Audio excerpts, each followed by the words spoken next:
Sometimes it's the very people who no one imagines anything of who do the things that no one can imagine. Humanity does this to us. Not if we show them a better path. Come with me, and you'll be in a world of pure imagination. Take a look, and you'll see into your imagination. We have to have the ontological wonder towards the ground of meaning.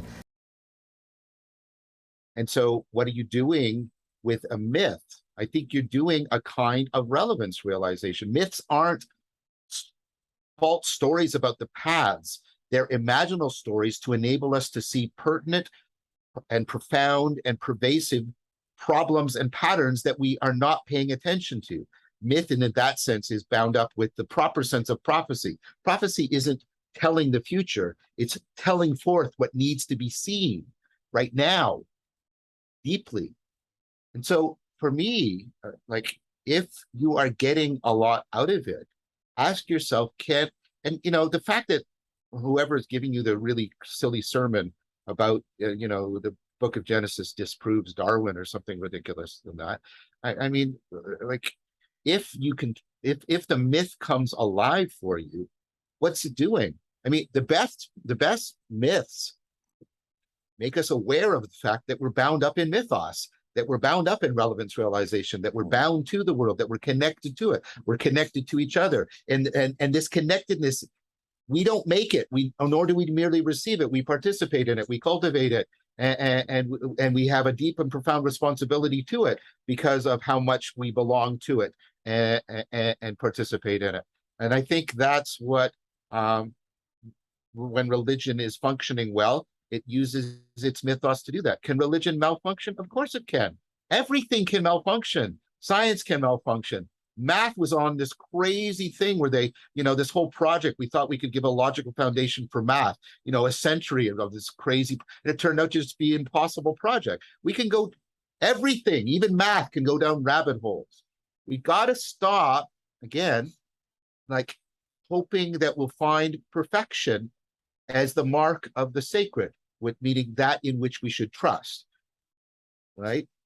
God we trust, right? We've got to get more to this sense of fecundity, richness. When I do my Neoplatonic practices, the virtues that I cultivate in them transfer very well to my experience and to my mind, to my practices as a scientist, and vice versa. And a lot of people, this is now becoming a viable philosophical position, virtue epistemology, that actually what we're doing in all of our domains is trying to cultivate a set of virtues that we can apply across these many domains. And so for me, if it's doing that, if the mythos allows you to cultivate virtues that percolate through your psyche and permeate through your life, why are you like, what more could you want? What more could you want? That's what I mean. That's what you want when you marry someone. And I think we've got to give up. I keep saying this. We've got to give up the hunger for completion, for certainty, for comprehensive grasp. We've got to stop that.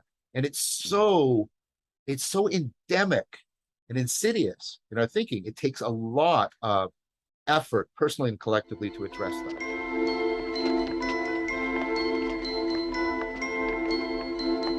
If you want to view paradise, simply look around and view it. Anything you want to do it. Want to change the world, there's nothing to it.